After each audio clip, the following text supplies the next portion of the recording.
Now what we want to do is want to add a video to our products. And we look at our product here, come over to edit it, click edit.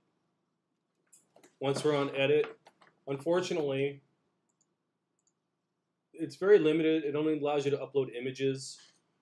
So if you want to upload those videos, you can go over here to the description and say you want to put it into the description here. You can put insert media.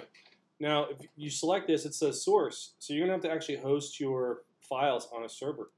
So if you had, afterdarkgraphics.com/mp4, whatever, Joe's mp4, that's the URL. So it'd be like HTTPS. And just so you know, this URL does not exist, okay? So mp4, it'd be like my product.mp4. So I'd have to upload all my videos to this server before I make these references, right? So I don't have that, so I want to embed.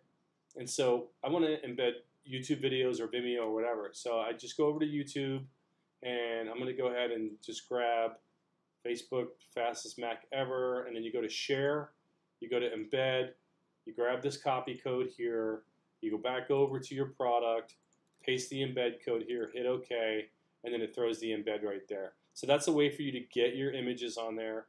Now, if this was my video on the channel, I'd also add a link to this product page so that I can get some SEO juice from it. But that's how you add the actual videos to it as well.